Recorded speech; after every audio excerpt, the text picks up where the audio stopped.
අද ලෝකයේ අලුතෙන් එන හැම වාහනයකම වගේ ආටිෆිෂල් ඉන්ටෙලිජන්ස් එහෙමත් නැත්නම් AI තාක්ෂණය යොදාගෙන තියෙන විවිධ ක්‍රියාකාරකම් කරවන්න. උදාහරණයක් විදිහට lane keep assist, automatic emergency braking සහ adaptive cruise control වගේ ෆීචර්ස් වැඩ කරන්නේ AI තාක්ෂණය හරහා. ඉතින් මේ වගේ ඩ්‍රයිවර් කෙනෙක් නැති වාහනයක AI තාක්ෂණය කොච්චර යොදාගෙන තියෙනවද කියලා බලන්න අපි පොඩි රවුමක් ගිහිල්ලා බලමු.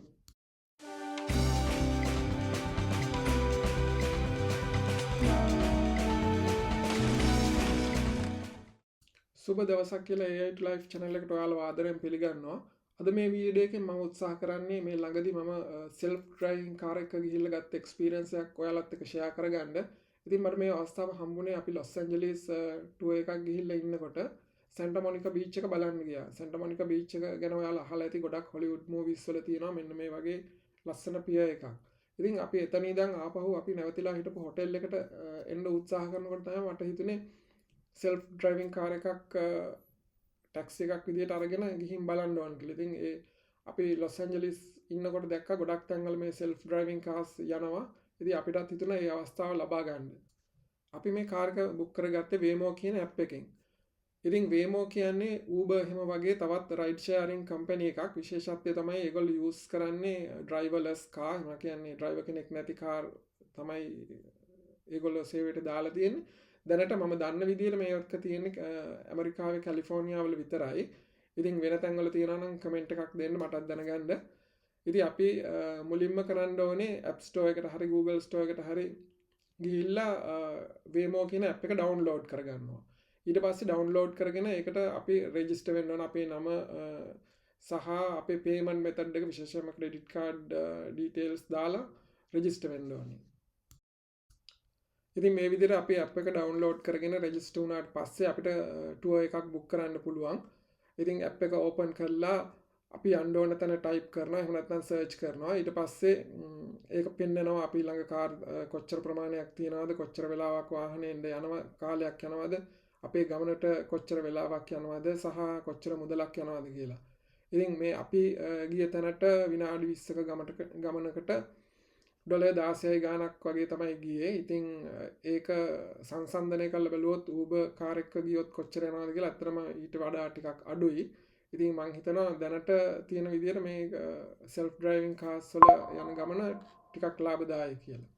ඉතින් මේ විදිහට අපි කාර් එක app එකෙන් book කරාට පස්සේ අපිට පෙන්නුවා විනාඩි 5කින් කාර් එක arrive වෙනවා කියලා. ඉතින් දැන් අපි බලන් ඉන්නවා කාර් එක එනකම්.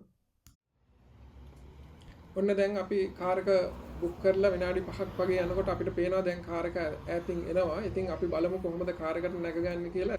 ඉතින් කාර් එකට නගින්න මුලින්ම කාර් එක අන්ලොක් කරගන්න ඕනේ. ඒක ඔයාගේ ඇප් එකෙන් තමයි කරන්න පුළුවන්. අපිත් මුලින් දැනගෙන හිටියේ නැහැ කොහොමද කරන්න කියලා. පස්සේ තමයි තේරුනේ. ඉතින් පළවෙනි ලෙසන් එක ඉගෙන ගත්තා. අපි බලමු කාර් එකේ රයිඩ් එක කොහොමද කියලා දැන්. ඉතින් කාර් එකට නැග්ගට පස්සේ automatic prompts එනවා seat belts දාගන්න සහ ඊට පස්සේ අපි රෙඩි වුණාට පස්සේ කාර් එකේ ස්ක්‍රීන් එකේ සහ අපේ එහෙම නැත්නම් අපේ ෆෝන් එකෙන් අපිට පුළුවන් start the journey කියලා ඔබන්න. ඉතින් ඒ ටික මේ වීඩියෝ එකට වැදිලා නැතුව ඇති. මොකද කාර් එකට නැග්ග ගමන් අපිත් exciting first time experience එකක් driver කෙනෙක් නැතුව කාර් එක යන එක. ඉතින් බලමු කොහොමද experience එක කියලා. ඉතින් මේ කාර් එකට නැග්ගට පස්සේ ඒක සාමාන්‍ය කාර්යයක් විදිහට තමයි ධාවනය වෙන්නේ. මේක ඇතුළත් සාමාන්‍ය කාර් එකක් තියෙන විදිහටම තමයි ස්ටියරින් වීල්, ඇක්සලරේටර් එක, බ්‍රේක් එක ඒ විදිහටම තියෙනවා. මේක ඕනනම් මිනිස්සෙක්ට පදින්නත් පුළුවන් විදිහට තමයි හදලා තියෙන්නේ. හැබැයි ඔක්කොම ප්‍රෝග්‍රෑම් කරලා තියෙන නිසා හැම අංගයක්ම ඕටෝමැටිකලි වැඩ කරනවා. උදාහරණයක් විදිහට pedestrian crossing එකකදී නවතිනවා, pedestrianලන්ට මාරු වෙන්න, traffic lights වලදී මාරු වෙනවා, stop sign, give way හැම sign එකක්ම follow කරනවා. ඉතින් යන අතරතුරදී ස්ක්‍රීන් එකේ අපිට පෙන්නනවා තව අපේ ගමනාන්තය දක්වා කොච්චර දුරක් තියනවද, කොච්චර වෙලාවක් යනවද, මොන හරි traffic alerts තියෙනවා නම් ඒවත් පෙන්නනවා. ඉතින් හරිම හොඳ එක්ස්පීරියන්ස් එකක් කියලා හිතෙනවා මට මේ අපි ලබා ගත්තේ.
අපේ ගමනාන්තය දක්වා දැන් අපි ඇවිල්ලා තියෙන්නේ.